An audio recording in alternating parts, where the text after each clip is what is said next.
अच्छा, यहाँ वाला वो पेन कहाँ गया?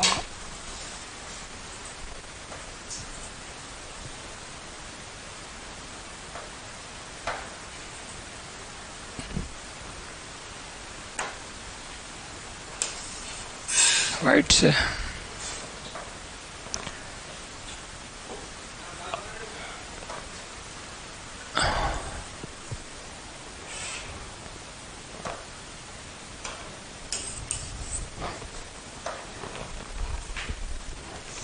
हेलो एवरीवन, आप आज पढ़ेंगे राष्ट्रपति का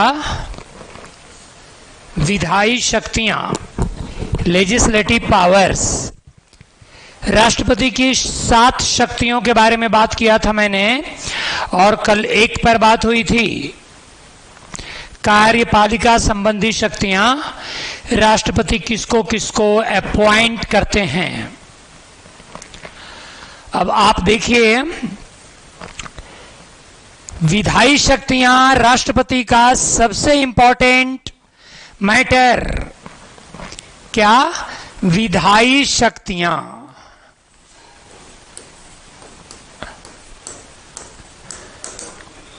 इसका मतलब क्या हुआ?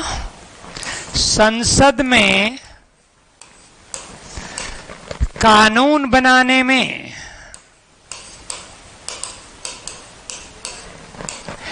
राष्ट्रपति की शक्ति।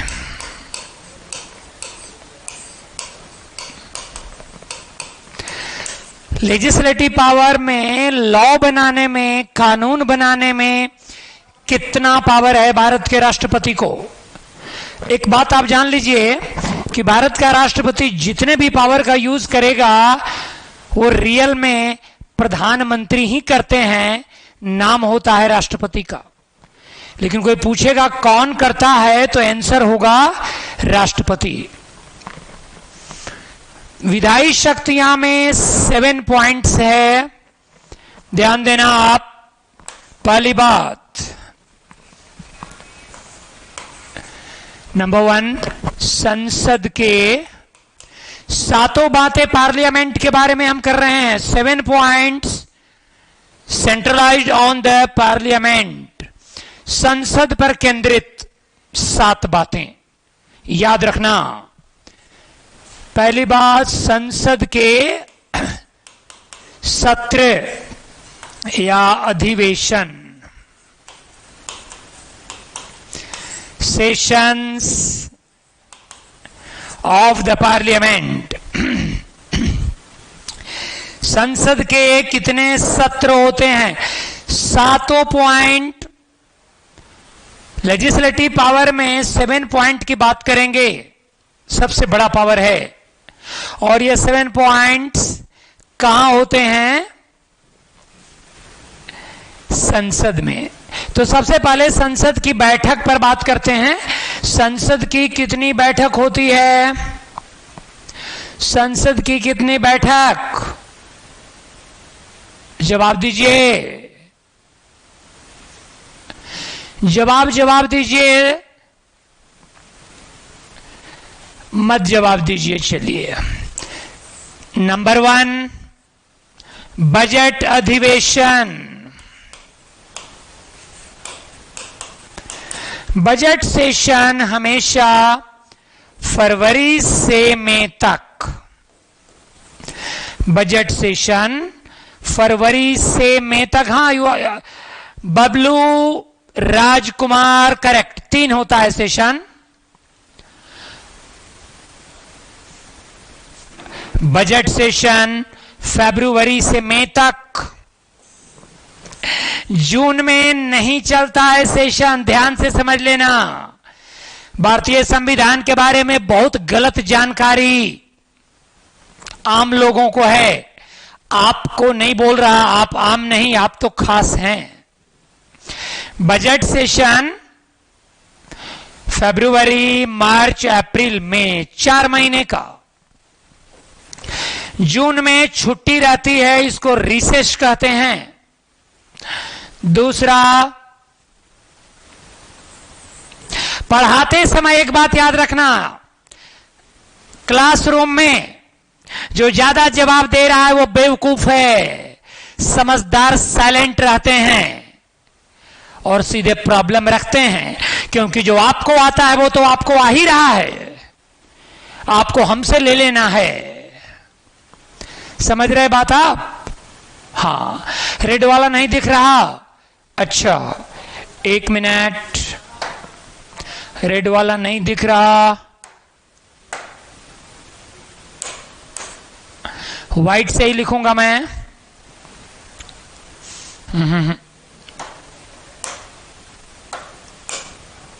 रुको। बजट अधिवेशन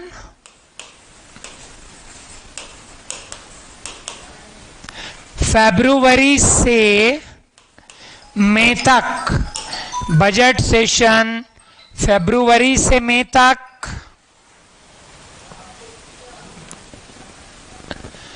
जून में नहीं होता है, जून में नहीं होता, छुट्टी।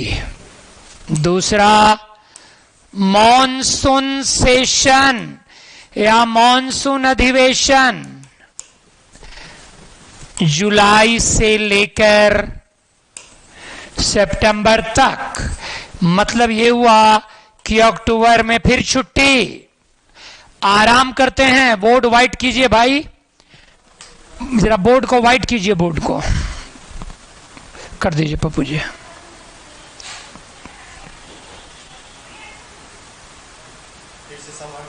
हटने दीजिए कोई, हम तो 1 मिनट रुक जाए भाई। अब ये ब्लैक हो जाएगा, ठीक है, ठीक है सर, थैंक यू।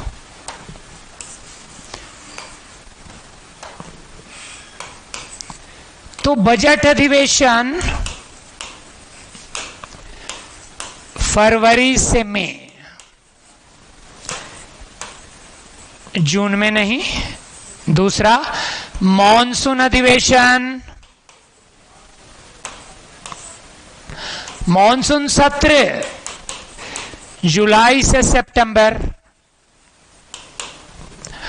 और अक्टूबर में नहीं चलेगा सेशन, छुट्टी। तीसरा, विंटर सेशन,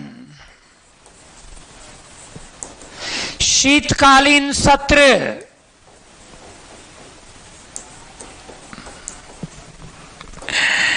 नवंबर और दिसंबर। तो जनवरी में भी नहीं चलेगा।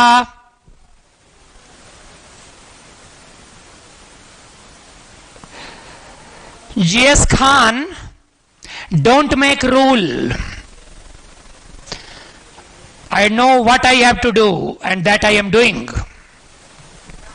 I am not going to listen your words. If you want to study, study politely. If I am wrong, then you can raise a question. Don't teach me that why should I write this. Budget अधिवेशन, monsoon अधिवेशन और winter session, 3 सत्र होते हैं बच्चों। लोकसभा के भी होते हैं, राज्यसभा के भी होते हैं, विधानसभा के भी होते हैं, विधान परिषद के भी होते हैं। क्या होता है इसमें? कानून बनता है, कानून बनता है। आप लोग पूछेगा संसद के सत्र, अधिवेशन, सेशन कितने होते हैं? 3 होते हैं। बजट अधिवेशन, मॉनसून अधिवेशन, विंटर। आज जो क्लास वॉच कर रहे हैं ना, आपको सबसे ज्यादा फायदा होगा।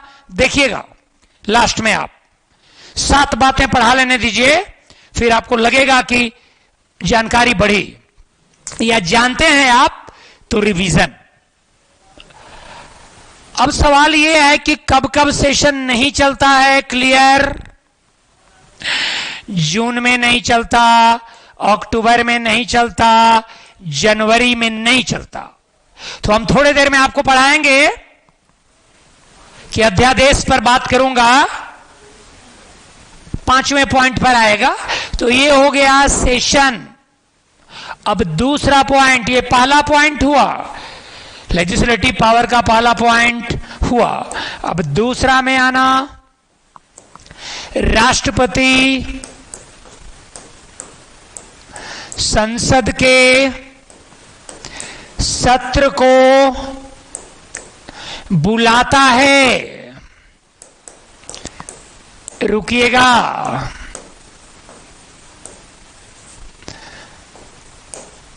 इसको आपका ल्यूसेंट क्या लिखता है? आहूत करता है।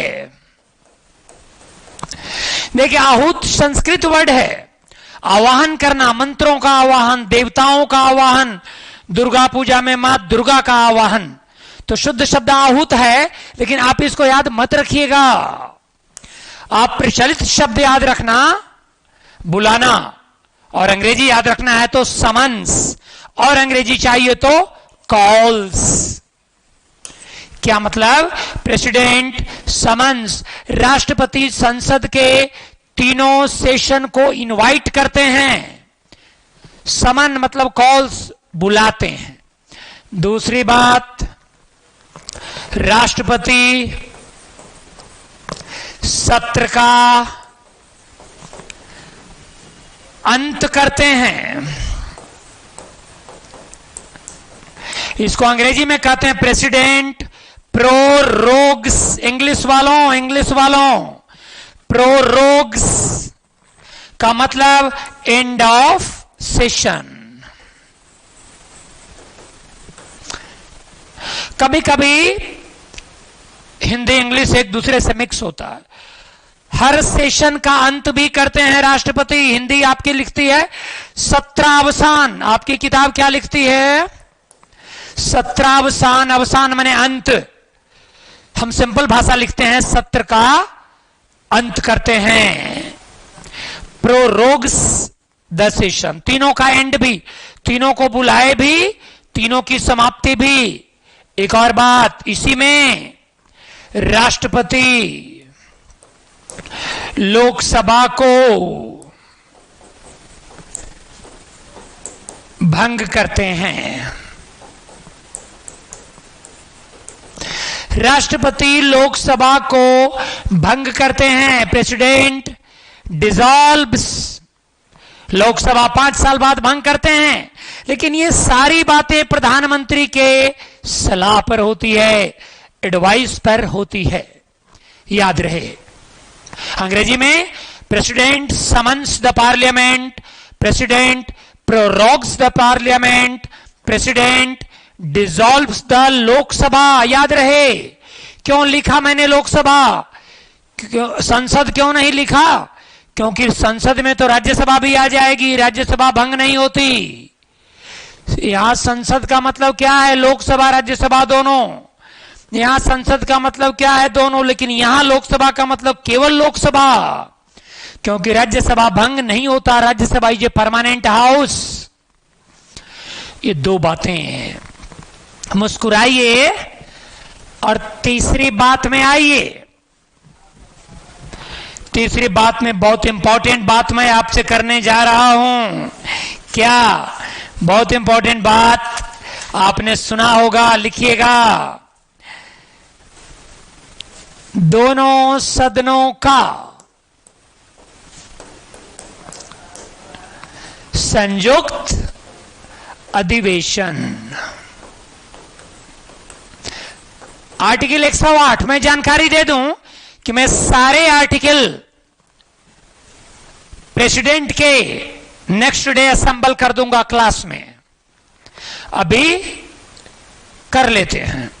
नहीं, आप किसी भी कोचिंग के स्टूडेंट हैं, नो प्रॉब्लम। मैं आपके तमाम टीचर्स को यहीं से नमस्कार करता हूं। आप अभिभावक हैं, गार्जियन हैं, इंजीनियर हैं, डॉक्टर हैं, तो आपको नमस्ते करता हूं। लेकिन पढ़िए,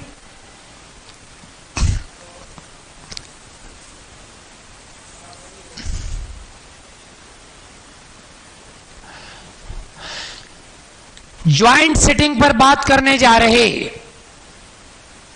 ज्वाइंट सिटिंग से बहुत सवाल हैं। अब ज्वाइंट सिटिंग के बारे में कुछ बातें आप समझ लीजिए। ज्वाइंट सिटिंग मतलब लोकसभा और राज्यसभा एक ही हाउस में किस हाउस में? लोकसभा में। तो ज्वाइंट सिटिंग के पहले एक और बात जान लीजिए। ज्वाइंट सिटिंग के पहले, इसको यहीं रोकता हूं मैं, और तीसरे नंबर पर एक बात आपको बता देता हूं। तीसरे नंबर पर ज्वाइंट सिटिंग के बदले एक बात लिखना कि राष्ट्रपति द्वारा संबोधन। ज्वाइंट सिटिंग को चौथे नंबर पे रखेंगे। ज्वाइंट सिटिंग को चौथे नंबर पे रखेंगे। सुन लीजिए आप, मैं कुछ नहीं सुनता, बस मैं पढ़ाता हूं। 7 के बाद कोई सवाल बच जाए तो आई एम रेस्पॉन्सिबल। राष्ट्रपति द्वारा संबोधन कैसे कैसे? पहला, प्रत्येक वर्ष, इन्होंने यूट्यूब पे डाल के गलत किया, क्योंकि सही सवाल पूछते तो मैं बताता भी। प्रत्येक वर्ष संसद का प्रथम सत्र। हर सेंटेंस सवाल है, हर सेंटेंस सवाल है। क्यों पूछ रहा है बबलू कुमार? मैं खुद आंसर दे रहा हूं, आप ना पूछोगे तब भी टेप रिकॉर्डर की तरह पढ़ा रहा हूं। प्लीज हेल्प मी, कोऑपरेट मी। प्रत्येक वर्ष संसद का प्रथम सत्र, प्रथम सत्र मतलब बजट सत्र, राष्ट्रपति के भाषण से आरंभ होता है। प्रत्येक वर्ष। बबलू कुमार पूछ रहे हैं संसद का सेशन कौन आरंभ करता है? मैंने पहले ही लिख दिया है। क्या लिखे आप? राष्ट्रपति इनवाइट करता है। क्या क्वेश्चन पूछ रहे हैं आप? राष्ट्रपति समन्स लिखवाया तो वो तो स्टार्ट ही हुआ ना। प्रत्येक वर्ष संसद का प्रथम सत्र राष्ट्रपति के भाषण से आरंभ होगा, यानी हर वर्ष फरवरी में राष्ट्रपति फर्स्ट सेशन को इनवाइट तो करते ही हैं। पहला दिन भाषण होगा, और जब ये भाषण होता है तो लोकसभा राज्यसभा एक ही हाउस में रहती है, राष्ट्रपति के सम्मान में। ये ज्वाइंट सिटिंग नहीं है। राष्ट्रपति, राष्ट्राध्यक्ष, भारत का प्रथम नागरिक के सम्मान में दोनों सदन के एमपी लोकसभा में रहते हैं। कितने लोग बैठे रहते हैं? राज्यसभा के 245 और लोकसभा के 543।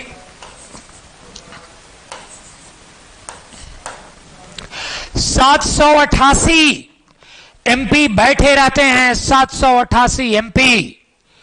मेरी बात समझ रहे हो बच्चों? मैं क्या बोल रहा हूं? जब राष्ट्रपति भाषण देते हैं लोकसभा में, तो राष्ट्रपति भाषण देते हैं लोकसभा में, तो उस दिन राष्ट्रपति के सम्मान में दोनों सदन के एमपी एक साथ लोकसभा में बैठे हैं। पहली बात। दूसरी बात, दूसरा भाषण राष्ट्रपति का कब होगा? बताओ, राष्ट्रपति का दूसरा भाषण कब होता है? आम चुनाव, मतलब लोकसभा का चुनाव के बाद। आम चुनाव लोकसभा के चुनाव के बाद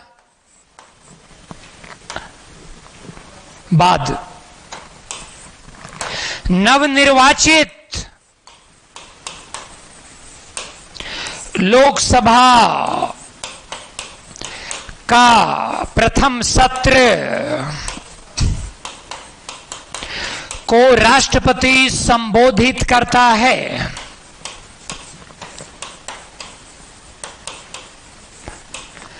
हम पढ़ा रहे हैं राष्ट्रपति कब कब भाषण देता है संसद में, तो प्रत्येक वर्ष भाषण देता है बजट सेशन में। उसके बाद रुस्तम राजपूत लिखो सर नहीं बोलना, थोड़ा लिखो नहीं, अमेरिका से नहीं आया, थोड़ा लिखिए, बोलो लिखिए।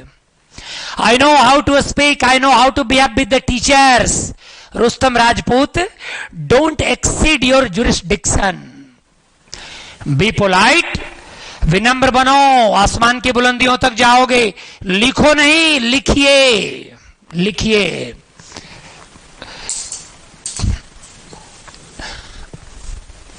आम चुनाव के बाद नवनिर्वाचित लोकसभा का प्रथम सत्र राष्ट्रपति संबोधित करेगा। जैसे ये चुनाव 2019 में चुनाव हुआ तो उसके बाद जो पहला भाषण दिया होगा रामनाथ कोविंद ने दिया होगा। अब ये एक क्वेश्चन है आपसे, एक क्वेश्चन है आपसे, आप लोग बताना, सभी लोग, आप रुस्तम राजपूत, आप भी मेरे गुस्सा को आशीर्वाद समझना। एक क्वेश्चन है कॉमन सेंस का, एक राष्ट्रपति ये भाषण कितनी बार देगा? एक राष्ट्रपति अपने 5 साल के कार्यकाल में,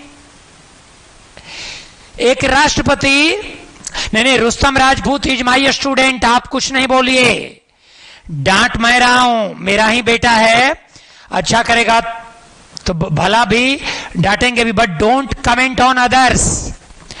क्वेश्चन का आंसर, एक राष्ट्रपति ये भाषण कितनी बार देगा? राष्ट्रपति का कार्यकाल 5 साल, तो ये भाषण राष्ट्रपति कितनी बार देगा? चेक कर रहा हूं, आंसर मी यस। नंदन कुमार करेक्ट, गुप्ता शुद्धू करेक्ट, वाह वाह वाह। एक बार देगा, एक बार, मैं समझाता हूं। Wait wait wait, Rustam wait करो, वेट। मिथिलेश कुमार करेक्ट। आम चुनाव कब होता है?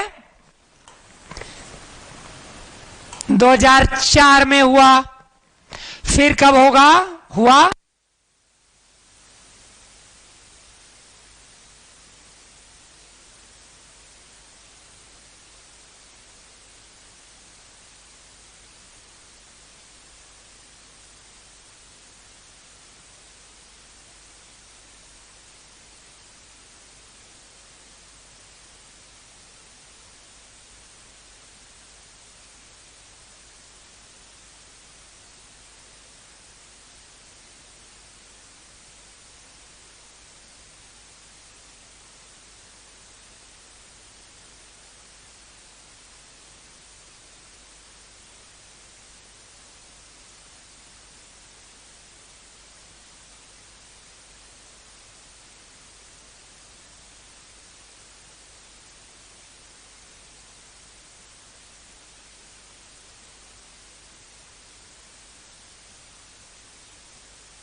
प्रणब मुखर्जी ने 2009 में भाषण नहीं दिया है, उन्होंने दिया है 2014 में, और बीच में वो रिटायर हो गए। अब 2019 में ये भाषण कौन दिया,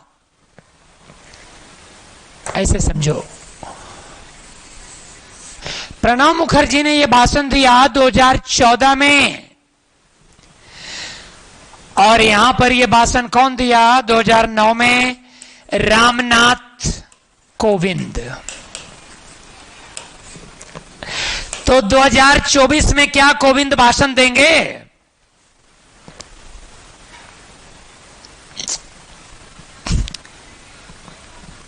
– 2014 में प्रणब मुखर्जी ने भाषण दिया और उसके बीच में ही वो रिटायर हुए। बीच में आए रामनाथ कोविंद, तो उन्होंने भाषण कब दिया? 2019 में। और अगला जो भी पीएम बनेगा तो उसमें ये रामनाथ कोविंद भाषण नहीं देंगे ना। तो एक राष्ट्रपति के कार्यकाल में एक ही बार आम चुनाव होता है ना, एक ही बार होता है। रामनाथ कोविंद के समय कौन सा आम चुनाव हुआ? 2019।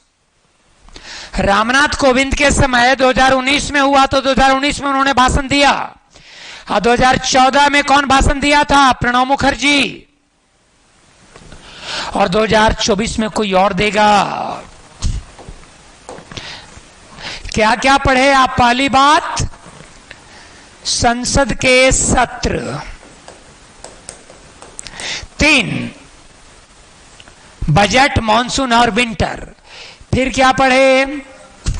फिर आप पढ़े सत्र बुलाता है, समापन करता है और लोकसभा को भंग करता है। अभी क्या पढ़े आप? राष्ट्रपति द्वारा संबोधन।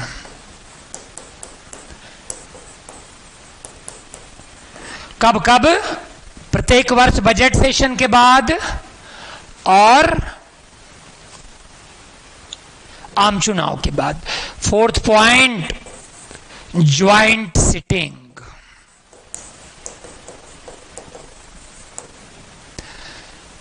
दोनों सदनों का संयुक्त अधिवेशन। आर्टिकल 108। आर्टिकल 108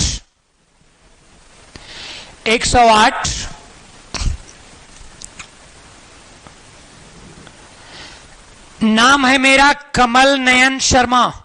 आप चाहें तो जान सकते। कमल नयन शर्मा, केन शर्मा, ये मेरा नाम है। केन शर्मा, कमल नयन शर्मा। इस पटना हाईकोर्ट में एडवोकेट हूं और फेसबुक वगैरह पर इसी नाम से हूं मैं, कमल नयन शर्मा। दोनों सदनों का संयुक्त अधिवेशन, ज्वाइंट सिटिंग, दोनों सदनों का। इसके बारे में थोड़ा डिटेल जानना है। हम पढ़ा रहे हैं विधायी शक्तियां में 4th पॉइंट, ज्वाइंट सिटिंग।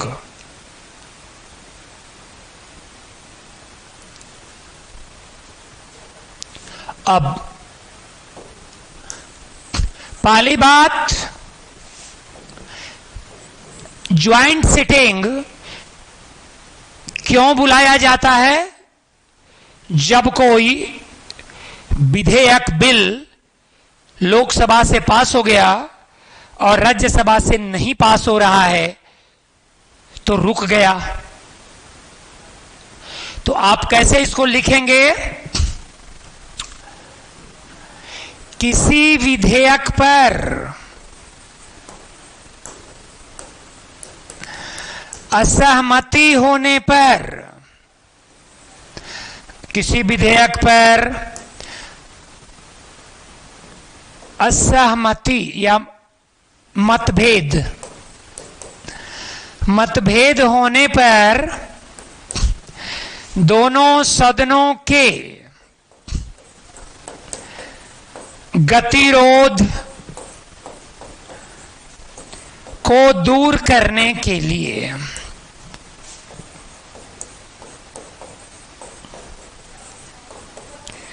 क्यों बुलाया जाता है?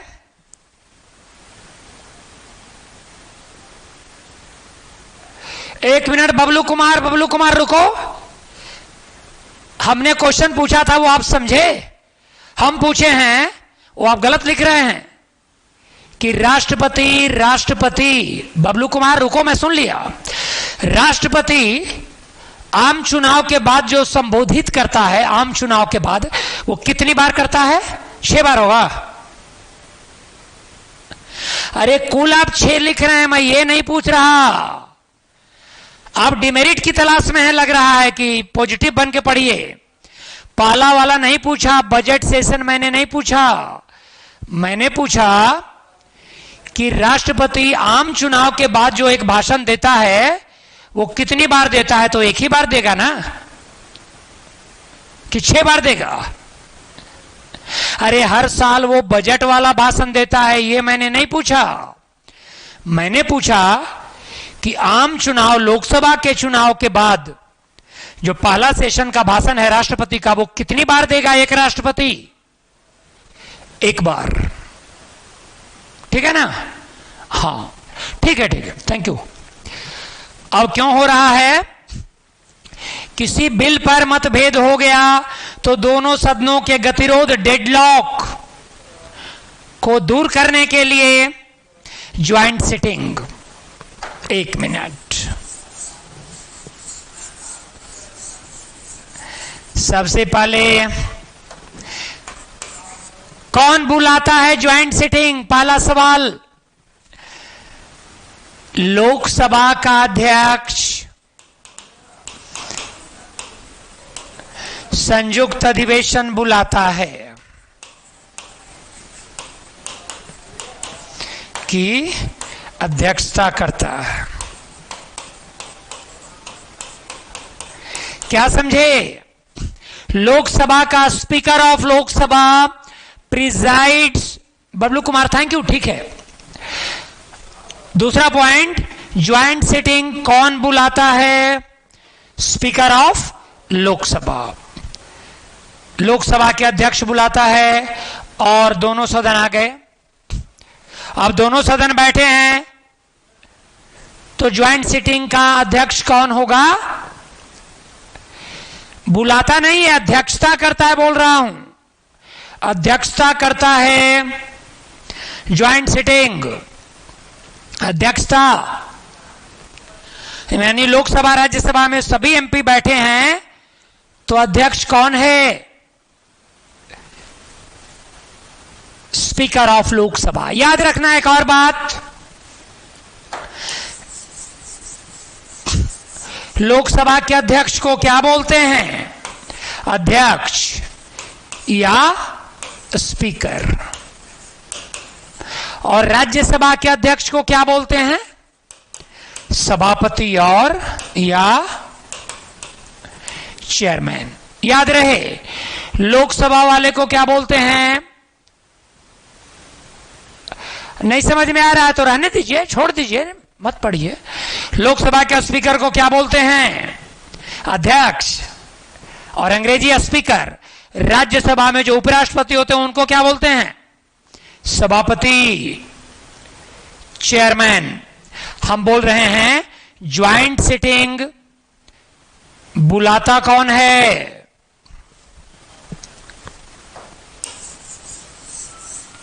बुलाता है राष्ट्रपति, लेकिन अध्यक्षता कौन करता है? Speaker of Lok Sabha.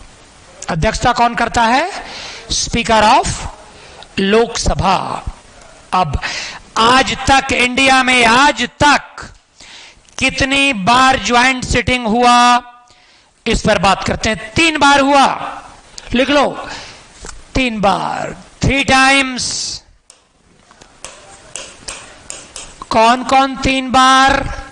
आज तक भारत के इतिहास में, हाँ, नंदन कुमार 3 ही बार हुआ है। पहला 6 मई 1961।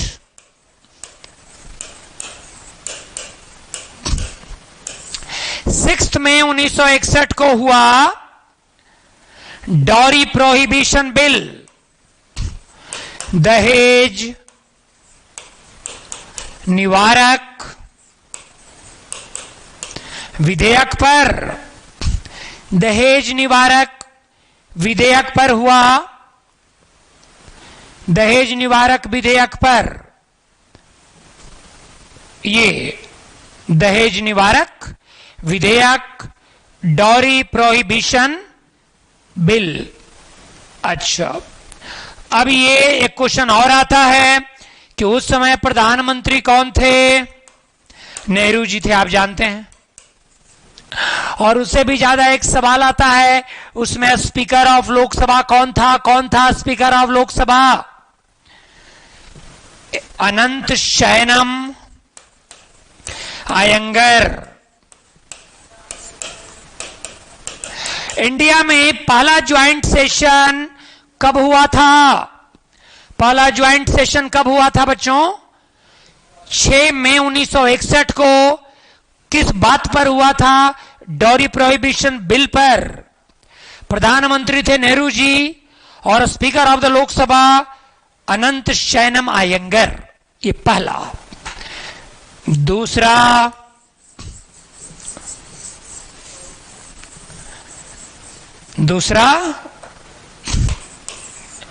दूसरा हुआ था, डेट लिखना, 16 मई 1978।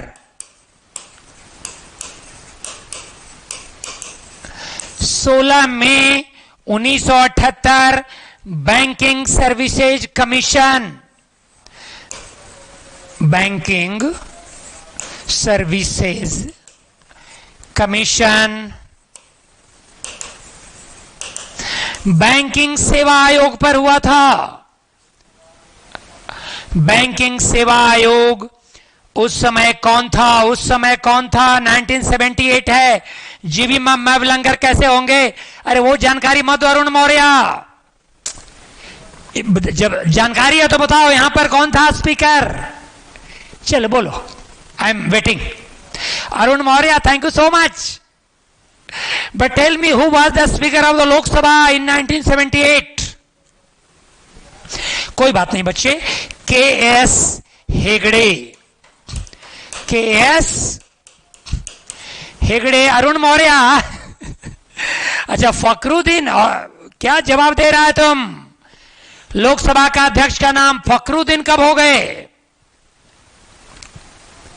मैं पूछ रहा हूं 1978 में जब ज्वाइंट सिटिंग चल रहा था तो who was the then speaker of Lok Sabha? K S. Hegde.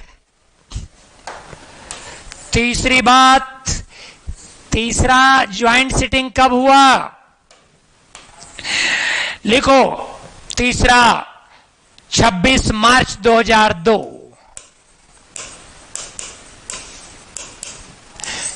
26 March 2002 Paonta bill.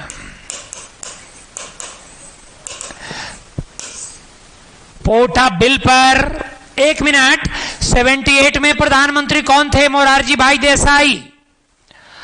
और इस बार प्रधानमंत्री कौन थे? अटल बिहारी वाजपेयी।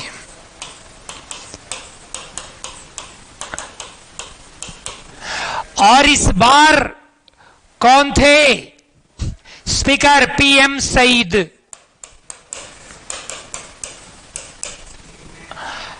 पीएम सईद। हाँ, इसके Rajmandal ji, thank you so much. Arun Maurya, हम पूछते हैं स्पीकर है, तुम बताते हो राष्ट्रपति। पूछ रहे हैं नाम, अपनी हाइट बता रहे हो कि व्हाट इज योर नेम? तो सर मैं 5 फीट 10 इंच हूं। What are you speaking?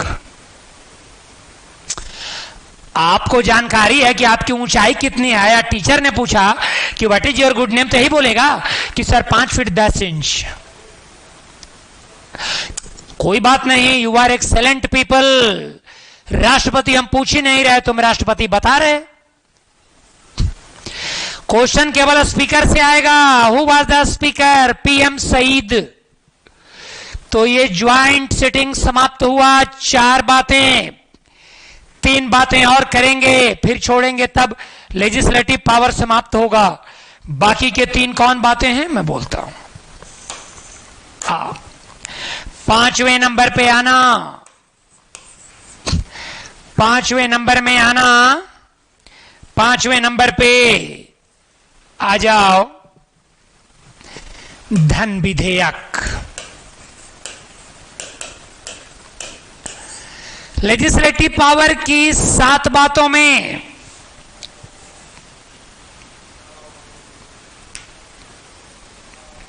Nandan Kumar, you can write whatever you want to write. Money bill पर बात करने जा रहे, मनी बिल पर। धन विधेयक के बारे में आपको हमेशा याद रहना चाहिए। कभी कभी बच्चे कंफ्यूज करते हैं। आप अपने आप को हमेशा पूछो कि मैं क्या पढ़ रहा हूं, तो आप पढ़ रहे हैं राष्ट्रपति का विधायी शक्तियां, और विधायी शक्तियां में पार्लियामेंट के अंदर 7 बातें में 5वीं बात आप पढ़ रहे हैं, मनी बिल। अभी बात करेंगे हम धन विधेयक पर। लिखो आर्टिकल 109, लिखो आर्टिकल 109। धन विधेयक की विशेष प्रक्रिया। हां, वित्त विधेयक क्लियर करेंगे बबलू जी, बिल्कुल। मैं मनी बिल, फाइनेंस बिल ना समझाऊंगा तो न जाना। I will resign on moral ground. देखो ना आपको कैसे समझ में आएगा। पॉलिटी तो मैं दीवारों को समझा सकता हूं बेटे, आप तो पढ़े लिखे लोग हैं, बस सुनते रहिए। आर्टिकल 109 धन विधेयक की विशेष प्रक्रिया। धन विधेयक की विशेष प्रक्रिया, special procedure for money bills. क्या विशेष प्रक्रिया है? 6-7 बातें। पहली बात, 109 पर बात कर रहे हैं हम। 109 पर हम बात कर रहे। पहली बात, धन विधेयक केवल लोकसभा में प्रस्तुत होगा। पहली बात। मनी बिल समझाते हैं, स्टडी टाइम। वेट, अभी 15 मिनट बात होगी मनी बिल पर, खाली सुनते रहिए आप और लिखते भी रहिए। मनी बिल का डेफिनेशन 110 में है, स्टडी टाइम। मैं 109 पर बात कर रहा हूं। Come to the point, advocate is speaking. ऐसे वैसे नहीं, कुछ भी मत बोल दीजिए। मनी बिल का प्रक्रिया समझिए 109 में, और डेफिनेशन देंगे 110 में। तो क्या है जो पूछ रहे हैं वो 110 में है ना। पहला बात, क्या कैसे प्रस्तुत होता है बोल रहा हूं। धन विधेयक केवल लोकसभा में प्रस्तुत होगा, पहली बात। दूसरी बात, राष्ट्रपति की स्वीकृति के बाद ही धन विधेयक प्रस्तुत होगा। राष्ट्रपति की स्वीकृति के बाद ही धन विधेयक, एनटीपीसी एकदम आराम से, एक ना टकराए तो कहना आप। राष्ट्रपति की स्वीकृति के बाद ही धन विधेयक प्रस्तुत होगा। हम पढ़ा रहे हैं आर्टिकल 109 कैसे प्रस्तुत होता है। तीसरी बात,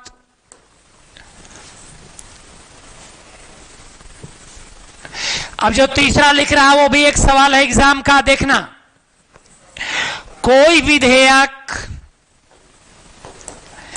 धन विधेयक है, कोई विधेयक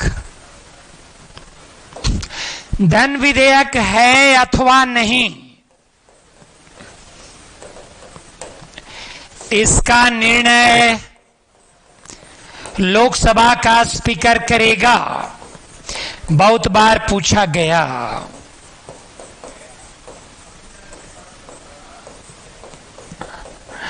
कोई विधेयक, धन विधेयक है अथवा नहीं, इसका निर्णय कौन करता है? Speaker of Lok Sabha.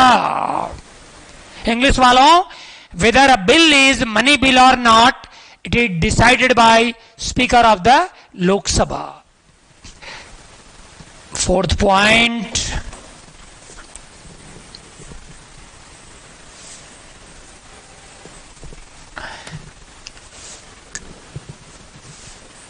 लिखो, लोकसभा से पारित होने के बाद धन विधेयक राज्यसभा में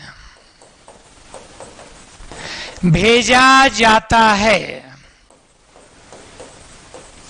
लोकसभा से पारित होने के बाद, Arun Maurya, thank you so much, मैं ऐसा ही हूं, बस नाम याद रखना, कमल नयन शर्मा, केन शर्मा, इसी नाम से मैं हूं।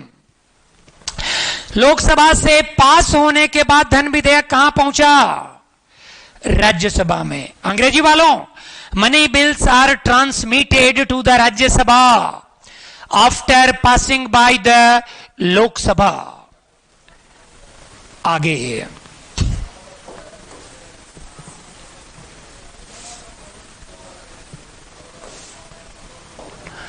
राज्यसभा धन विधेयक को 14 दिन के अंदर पारित करेगी, नहीं तो पारित माना जाएगा।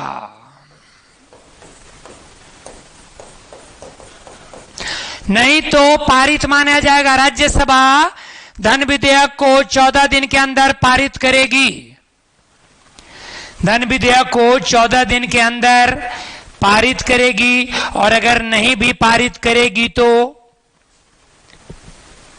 पास मान लिया जाएगा। मतलब राज्यसभा अगर रिजेक्ट भी करेगी तब भी पास हो जाएगा, कोई संशोधन भी करेगी, सुझाव देगी, और लोकसभा अगर, वेट कीजिए, धन विधेयक, वित्त विधेयक हम समझाते हैं ना,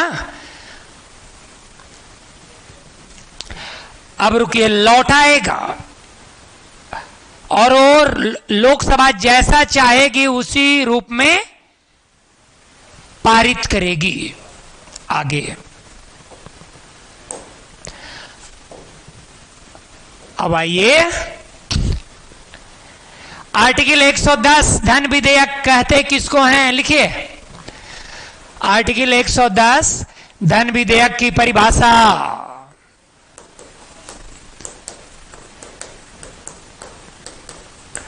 धन विधेयक की परिभाषा इसके बाद बताएंगे, वित्त विधेयक से अंतर। मुन्ना साह, वेट, धन विधेयक का डेफिनेशन किसको कहते हैं? धन विधेयक, तो अपने आप आ जाएगा वो दोनों में अंतर क्या है। 110 में लिखिए, आप कैसे लिखोगे? ऐसे, पहले अंग्रेजी में लिखने दीजिए, फिर हिंदी लिखेंगे। Money bills includes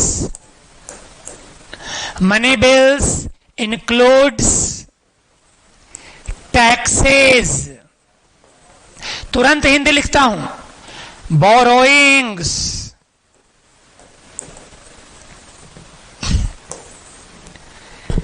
consolidated fund,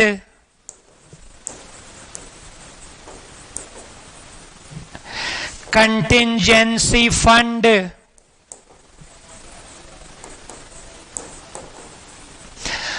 audit and accounting,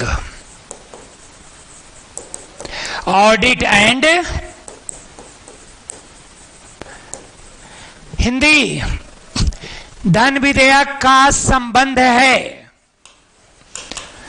धन विधेयक का संबंध है, हां, कर से, टैक्स से। धन विधेयक का संबंध है, Ritesh Kumar, thank you so much. धन विधेयक का संबंध है टैक्स से, कर से। बोरोइंग्स, उधारी, ऋण से।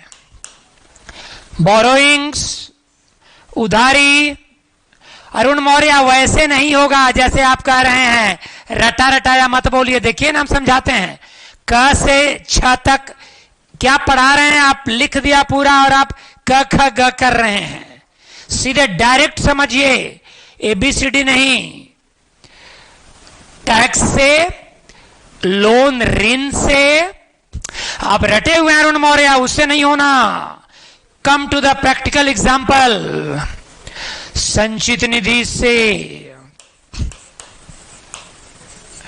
आकस्मिक निधि से, और सरकार के खर्च की जांच से। वो क से छ पॉलिटी नहीं है, वैसे पॉलिटी नहीं पढ़ाता मैं। ये यानी मनी बिल के अंतर्गत कौन कौन बातें आएंगी बच्चों, जो आर्टिकल 110 में है। और 110 में क्या क्या है, टैक्स की बातें, लोन की बातें, संचित निधि पर बात कल करेंगे, वो फाइनेंशियल पावर में संचित निधि आ जाएगा। अभी लेजिस्लेटिव पावर कर रहे हैं हम, आकस्मिक निधि और ऑडिट एंड अकाउंटिंग। अब बताते हैं कि धन विधेयक और वित्त विधेयक में क्या अंतर। और देखिएगा, चैलेंज है, आपको समझ में आएगा, नहीं आएगा तो मैं रुक जाऊंगा। लिखिए, ऐसे इधर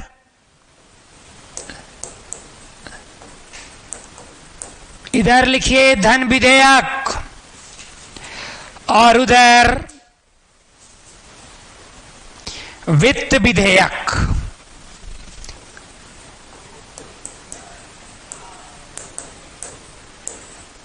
ये आर्टिकल 117।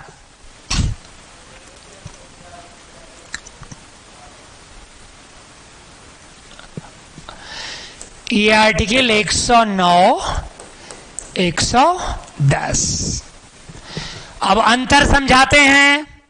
पहले एक बच्चा वाला एग्जाम्पल देते हैं, अभी लिखना नहीं, आई एम रिक्वेस्टिंग। एक जरा बच्चों वाला शॉर्टकट, फिर मैं पूरा मैं आर्टिकल वाइज कर दूंगा, रुकिए। हाँ, एक फल है, क्या है, फ्रूट्स। फल है, इस टोकरी में ढेर सारा फल इसमें, और यहां पर है आम। इस टोकरी में आम है। इस आम को समझना धन विधेयक, आम को, और इस पूरे फल को समझना वित्त विधेयक।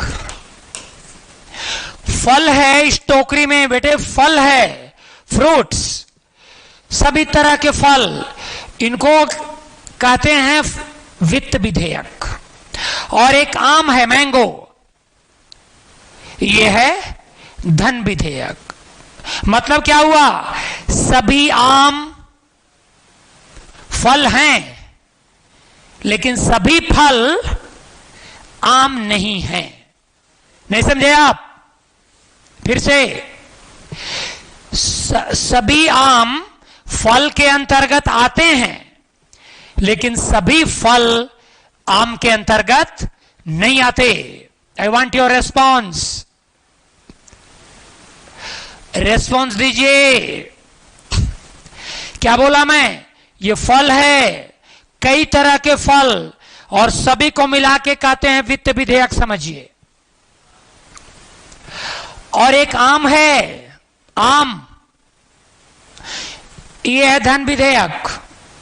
यानी वित्त विधेयक का रेंज व्यापक है और धन विधेयक उसका एक पार्ट है। अब मैं समझाता हूं। अब आप पॉइंट वाइज आइए, पहला लिखिए नंबर 1, पॉइंट वाइज नंबर 1, धन विधेयक को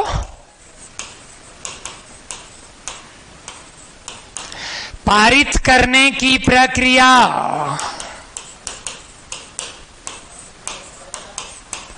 अनुच्छेद 109 में है। धन विधेयक को पारित करने की प्रक्रिया, नहीं मुन्ना साहब क्या समझ रहे हैं आप? तो क्या मैं समझाया? वेट कीजिए। धन विधेयक को पास करने का प्रोसेस आर्टिकल 109 में है, वित्त विधेयक को पास करने का प्रोसेस 117 में है। दूसरा पॉइंट,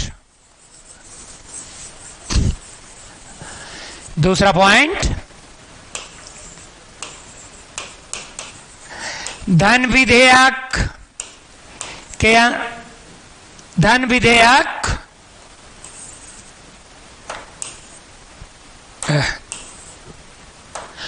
अनुच्छेद 110 में वर्णित विषयों के अंतर्गत आते हैं। धन विधेयक में आर्टिकल 110 में वर्णित विषय कैसे अलग है आप देखिए ना। 110 में जो रहेगा वो धन विधेयक है, किंतु लिखिए, किंतु वित्त विधेयक में, लिखिए वित्त विधेयक में धन विधेयक प्लस अन्य विषय भी हैं। वित्त विधेयक में, Arun Maurya don't write, listen, धन विधेयक एक छोटा पोर्शन है। हमने पहले बोला कि कई तरह के फ्रूट्स हैं, आम है, बनाना है, ऑरेंज है, लीची है, सब कुछ है। और इसमें मान लो एक आम है, ये है धन विधेयक। इस पूरे को क्या बोलेंगे? वित्त विधेयक। तो आम तो फल के अंतर्गत आएगा, लेकिन सभी फल आम के अंतर्गत नहीं आएगा।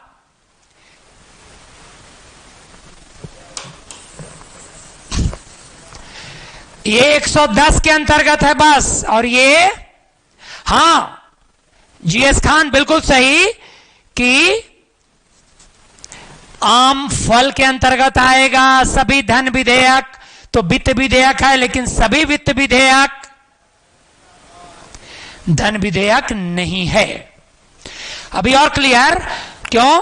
110 तो इसमें आ ही गया और इसके अलावा भी आया, तो ये तो इसमें घुसा हुआ है, लेकिन ये तो इसमें नहीं है ना। और क्लियर होइए। लिखिए अगली बात, धन विधेयक। लिखिए धन विधेयक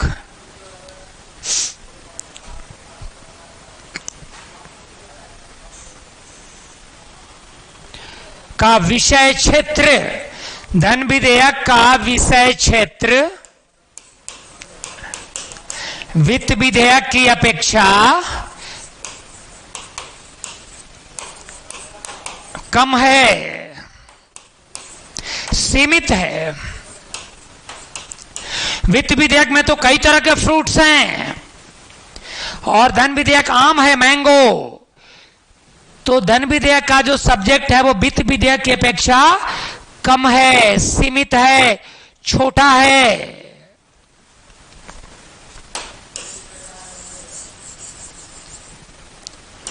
वित्त विधेयक बराबर क्या हो गया? धन विधेयक प्लस अन्य विषय। तो वित्त विधेयक व्यापक है। अब खास डिफरेंस, अब दोनों में डिफरेंस समझाते हैं। ये तो बेसिक बातें हुई। डिफरेंस ये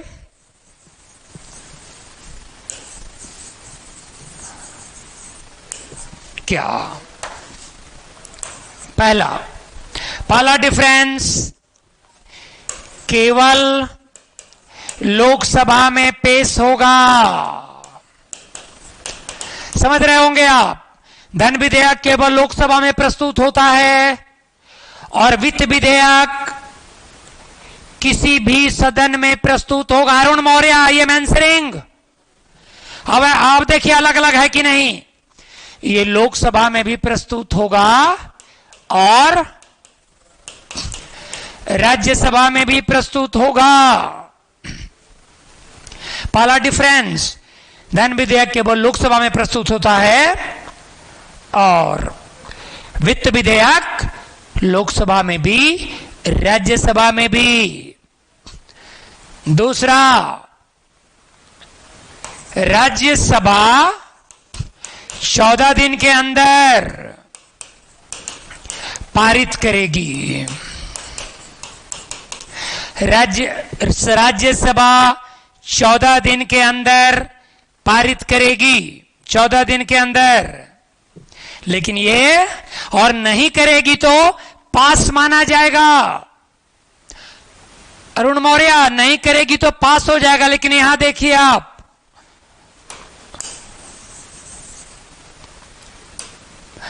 वित्त विधेयक दोनों सदनों द्वारा पारित होना अनिवार्य है। मेरी बात समझ रहे हैं आप, मैं क्या बोल रहा हूं? अरुण मौर्य, एम आई राइट? ये केवल लोकसभा की दादागिरी है धन विधेयक में। 14 दिन में राज्यसभा को देना है, दे नहीं तो पास। लेकिन ये राज्यसभा लोकसभा दोनों का समान महत्व, 6 महीने तक राज्यसभा पास करेगी, ना करेगी तो रद्द हो जाएगा। धन वित्त विधेयक में राज्यसभा की स्वीकृति अनिवार्य है, धन विधेयक में यह अनिवार्यता नहीं है। अच्छा, अगर राज्यसभा ना पास किया तो रद्द हो जाएगा, वित्त विधेयक नहीं पास होगा।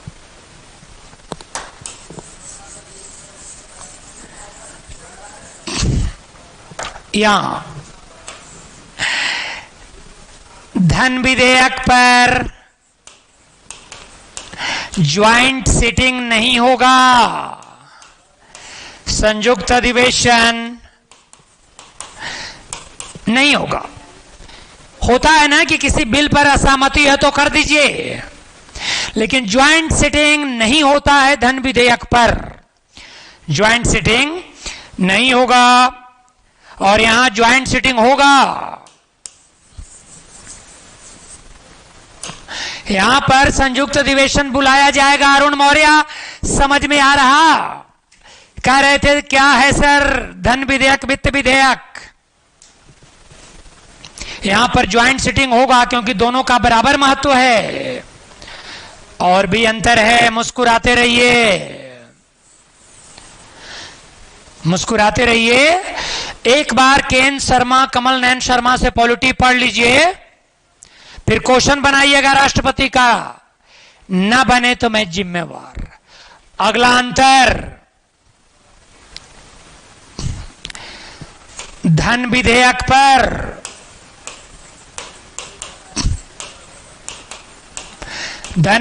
पर राष्ट्रपति स्वीकृति देने को बाध्य है।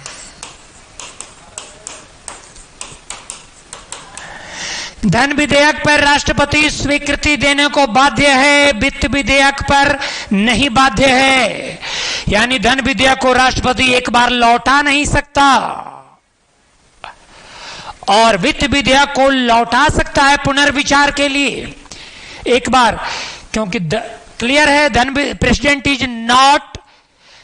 Is bound to do signature on money bill, करना पड़ेगा, रिजेक्ट नहीं कर सकते। हाँ, आर.के. चतुर्वेदी सर का है हिस्ट्री रात में। हो गया ये। आगे दिलीप प्रसाद, ज्वाइंट सिटिंग समझ में नहीं आया? पहले इसको समझा लें, फिर आप गलत बोल रहे हैं, पहले इसको समझा लें। आप पास्ट में है लगता है, हम जब है धन विधेयक में ना तो ज्वाइंट सिटिंग में है, और जब हम ज्वाइंट सिटिंग पढ़ाएंगे तब वो धन विधेयक में रहेगा। लड़के ने पूछा है कि अंतर बताओ, तो बता रहा हूं, अभी बात और है।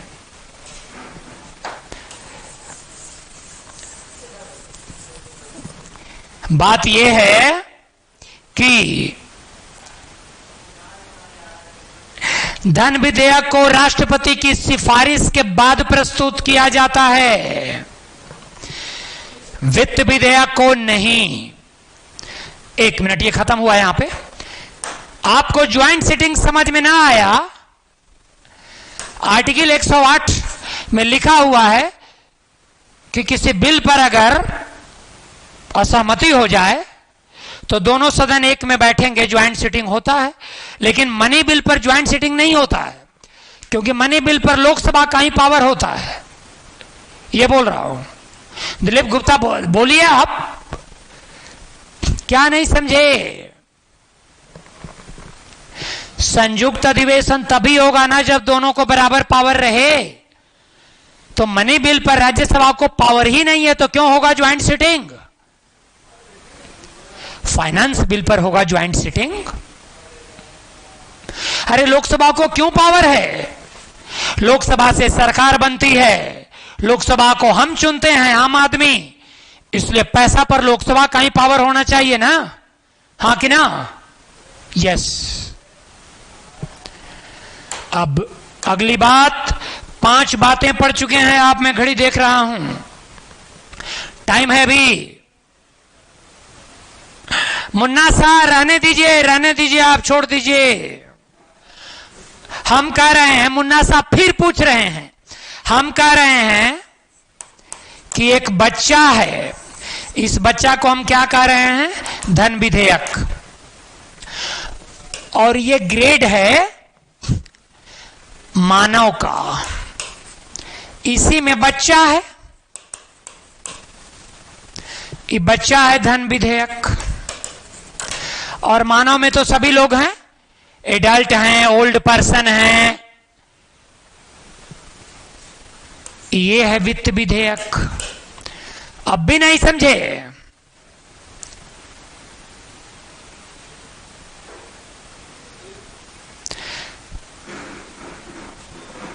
आ जाइए अगली बात, जो आज की अंतिम बात है, विधायी शक्तियां में आज की अंतिम बात।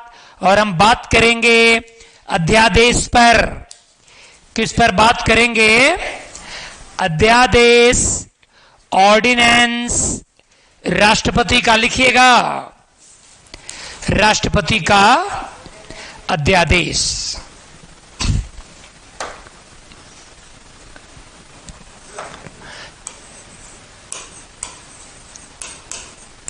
आर्टिकल 123, विधायी शक्तियां में 7 बातों में छठी बात क्या? ऑर्डिनेंस। जब हम गवर्नर पढ़ाएंगे तो बताएंगे कि राज्यपाल भी अध्यादेश जारी करते हैं, वो आर्टिकल 213 होता है। अभी हम बात कर रहे हैं ऑर्डिनेंस 123 पर। अब देखिए, सबसे पहली बात कि भारत का राष्ट्रपति अध्यादेश की घोषणा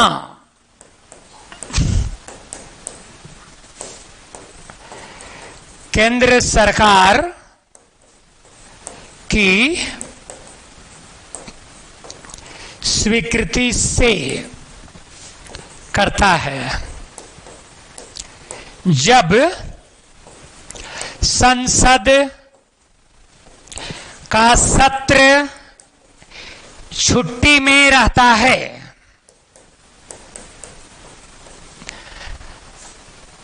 अध्यादेश की घोषणा तब की जाती है, राष्ट्रपति करते हैं लेकिन केंद्र सरकार के रियल में बनाती है केंद्र सरकार, करते हैं राष्ट्रपति। तब जब संसद का सत्र रिसेस में रहता है। अब रिसेस में कब रहेगा, कब कब संसद में छुट्टी है, अभी पढ़ाए थे थोड़ी देर पहले। जून में पार्लियामेंट का सेशन नहीं चलता, अक्टूबर में नहीं चलता, जनवरी में नहीं चलता। तो जब पार्लियामेंट बंद रहेगी, लोकसभा राज्यसभा बंद रहेगी, तो उस समय कानून बनाना होगा। तो उसी कानून को अध्यादेश कहते हैं, आधा आदेश। अरे भाई, कानून बनता है लोकसभा राज्यसभा राष्ट्रपति की स्वीकृति से, लेकिन मान लो छुट्टी है इन महीनों में, अर्जेंट कानून बनाना है तो बनेगा, 2 घंटे में कानून बन जाएगा। केंद्र सरकार बना देगी, राष्ट्रपति साइन कर देंगे और वो लागू हो जाएगा। अब सुनो, अध्यादेश को संसद के दोनों सदनों द्वारा 6 सप्ताह में 2/3 बहुमत से पारित होना चाहिए। कानून लागू हो गया, तुरंत सरकार बनाई, लागू हो गया, 6 वीक में पास होना चाहिए। जब भी खुलेगा पार्लियामेंट तो खुलने की तारीख से 6 सप्ताह के अंदर, दोनों सदनों द्वारा 6 सप्ताह के अंदर 2/3 बहुमत से पारित होना चाहिए। ना पारित हुआ तो, ना पारित हुआ तो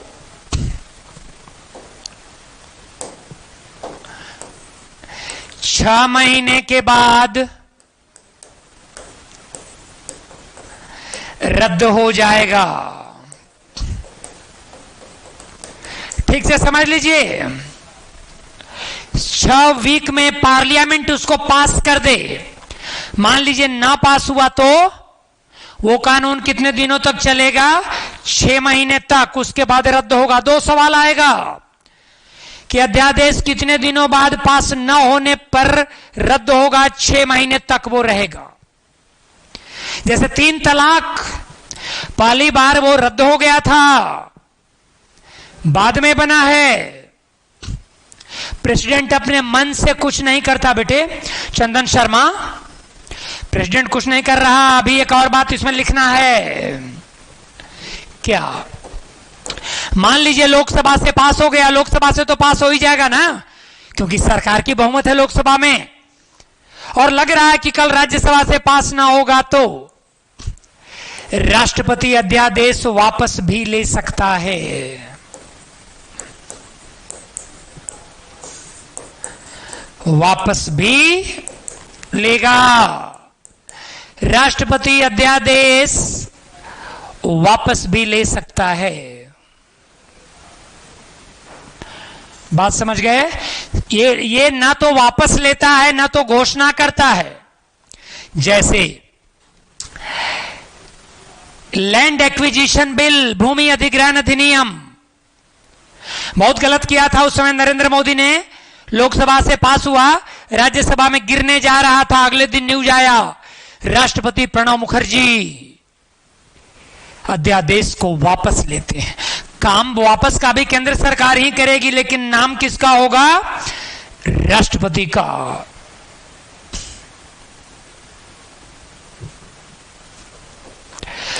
छह बातें पढ़ा दी हमने विधायी शक्तियां में। अब कल 7वीं बात क्या पढ़ाएंगे? Veto power. जब वीटो पावर हम पढ़ा लेंगे तब, वीटो पावर पढ़ा लेंगे तब विधायी शक्तियां समाप्त हो जाएगा। लेकिन राष्ट्रपति में अभी बाकी है। तीसरा पॉइंट में क्या बाकी है? फिनेंशियल पावर कल करेंगे, फिर करेंगे मिलिट्री पावर्स, फिर करेंगे कूटनीतिक शक्तियां, फिर फांसी वगैरह तमाम बातें होंगी। अभी 2 क्लास और लगेगा तब यह राष्ट्रपति समाप्त होगा। बात समझ रहे? उमेश कुमार, लोकसभा छोटा है। काय को लोकसभा छोटा है भाई? मेरी बातें अभी खत्म हो गई, अगले दिन कहां से बढ़ेंगे हम? वीटो पावर से। लेजिस्लेटिव पावर की अंतिम पॉइंट अगले दिन। लोकसभा छोटा कैसे है ये बताओ। लोकसभा में कितने लोग हैं? राज्यसभा में एमपी। तो बड़ा कौन है लोकसभा? बड़ा कौन है? Khushboo Kumari, thank you so much. अरे 111 भी नहीं पढ़ाना, एसेंट ऑन द बिल, वो आगे आएगा। तुम आर्टिकल गिनते रहो। आर्टिकल पहले बात समझो, आर्टिकल में देखो कैसे चुटकी में करवाऊंगा। लोकसभा भंग हो सकती है, मैं पढ़ा चुका हूं। स्टडी टाइम, लगता है लेट आए हैं आप।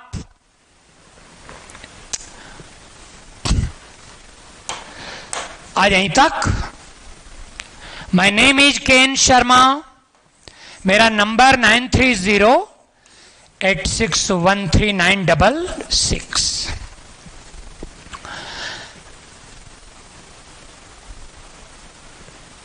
केन शर्मा 9308613966।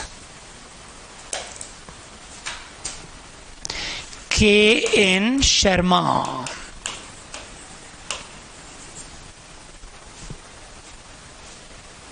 बस कल नेक्स्ट डे, कल 10 बजे रहूंगा मैं, 10 बजे।